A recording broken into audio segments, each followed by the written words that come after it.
दोस्तों स्वागत है आप सभी का हमारे एक और नई वीडियो में। दोस्तों आज की इस वीडियो में बात करेंगे दोस्तों बीएससी एग्रीकल्चर एंट्रेंस एग्जाम के लिए दोस्तों वैरायटी के बारे में बात करेंगे। ठीक है दोस्तों, जितनी भी वैरायटी के बारे में बात करूंगा दोस्तों वो सभी दोस्तों एग्जाम के रजिस्टर के लिए दोस्तों बहुत ही मोस्ट इंपॉर्टेंट रहेंगे। और ये दोस्तों जितनी भी वैरायटी है वह दोस्तों एग्जाम में पूछी जा चुके हैं। जी हाँ दोस्तों, पूछे जा चुके हैं, चाहे आपका BHU एग्रीकल्चर हो या फिर आपका ICR हो या फिर यूपी कैडेट जेट दोस्तों या फिर DDO एंट्रेंस एग्जाम हो। ठीक है, तो उन सभी बच्चों के लिए दोस्तों मतलब हर एग्जाम में दोस्तों ये मतलब जो वैरायटी है दोस्तों वो पूछे गए हैं। ठीक है, तो ऐसी वैरायटी दोस्तों बहुत ही ज़्यादा वैरायटी हम इसके मतलब नोट बना कर रखे हैं, अगर आप कहोगे उसके बारे में भी बता देंगे। ठीक है, तो दोस्तों फिलहाल अभी इतने मतलब ये सब्जियों के बारे में देख लेते हैं। दोस्तों सबसे पहले देख लेते हैं, पहले नंबर इस प्रकार से हमने नोट बनाया था। तो सबसे पहले सब्जियों के नाम लिखे थे इस प्रकार से, उसके बाद बीज दर, उसके बाद में इसके बाद दोस्तों NPK रेट लिखे थे। बट दोस्तों NPK रेट तो नहीं पूछा जाता है दोस्तों एग्रीकल्चर एंट्रेंस एग्जाम में, बट दोस्तों वैरायटी और उसके बाद दोस्तों बीज दर। जी हाँ दोस्तों, वैरायटी और बीज दर और साथ ही साथ दोस्तों क्रोमोसोम्स नंबर और साथ ही साथ दोस्तों उत्पत्ति स्थान दोस्तों यह मोस्ट इंपॉर्टेंट है। ठीक है, तो दोस्तों यह पूरी वीडियो के बारे में बात करेंगे। ठीक है, तो दोस्तों शुरू करते हैं वीडियो को। तो सबसे पहले देख लेते हैं मूली का। ठीक है, तो दोस्तों मूली जो इंग्लिश में बोलते हैं रेडिस बोलते हैं। तो दोस्तों इसका जो मतलब क्रोमोसोम्स नंबर होता है वह दोस्तों होता है 2n = 18 होता है। जबकि दोस्तों इसकी बीज दर की बात की जाए तो दोस्तों 8 से 10 किलोग्राम बीज दर होता है प्रति हेक्टेयर के लिए। और जबकि दोस्तों इसका जो मतलब उपज होती है यानी एशियाई किस्म में दोस्तों 200 से 250 क्विंटल होता है। ठीक है, KW।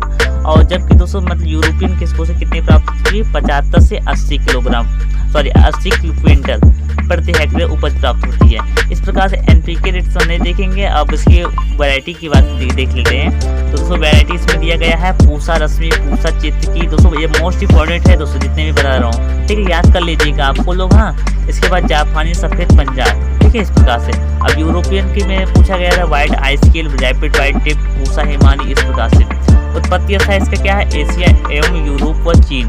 ठीक है दोस्तों, इसमें मतभेद है, कोई एशिया बोलता है कोई यूरोप बोलता है। ठीक है, बट दोस्तों यूरोप मतलब एशिया महाद्वीप में दोस्तों यूरोप मतलब चीन माना जाता है। अब इसमें दोस्तों गाजर देख लेते हैं, यानी कैरोट के बारे में देख लेते हैं। तो दोस्तों इसका जो क्रोमोसोम नंबर होता है वो भी दोस्तों होता है हमारा 18 होता है। इसमें बीज दर की बात की जाए तो 6 से 8 किलोग्राम प्रति हेक्टेयर बीज पड़ता है और साथ ही साथ उपज जो प्राप्त होती है 200 से 250 क्विंटल प्राप्त होती है। इसके बाद दोस्तों वैरायटी की बात की जाए तो वैरायटी में दोस्तों पूसा मेघाली, पूसा यमदग्नि, ठीक है, पूसा केसर। ठीक है, ये मोस्ट इंपॉर्टेंट है दोस्तों। और नेंटिस सैंटिटी और कश्मीरी ब्यूटी, यह दोस्तों 3 तो बहुत ही ज़्यादा पूछे जाते हैं एग्जाम में, तो दोस्तों इनको याद होना चाहिए आपको। नेंटिस सैंटिटी और कश्मीर ब्यूटी, ये दोस्तों किसकी प्रजाति है, गाजर की प्रजाति है। इसमें इसका जो उत्पत्ति स्थान यानी ऑर्डिंग है वह दोस्तों क्या है, हमारा एशिया व यूरोप है। ठीक है, इस प्रकार से हमारा शकरकंद के बारे में देख लेते हैं। तो स्वीट पोटैटो में देख लेते हैं, इसका जो क्रोमोसोम नंबर होता है वह दोस्तों कितना होता है, इस 1 मिनट बता देते हैं। वो क्रोमोसोम नंबर होता है हमारा 2n = 90 होता है। ठीक है, इस प्रकार से। और जबकि भिंडी में कितना होता है, 130 होता है।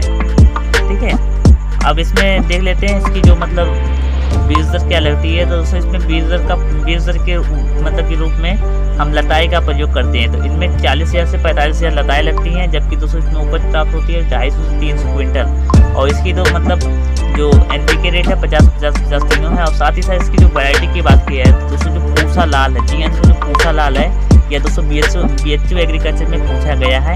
ठीक है, और जबकि दोस्तों मतलब इसमें हाइब्रिड 42 जो है वह दोस्तों मतलब ICR एग्जाम में पूछा गया है। ठीक है, तो दोस्तों मोस्ट इंपॉर्टेंट है, तो याद कर लीजिएगा। इसका जो ऑर्डिंग है वह दोस्तों दक्षिण अमेरिका है। क्या है, दक्षिण अमेरिका है।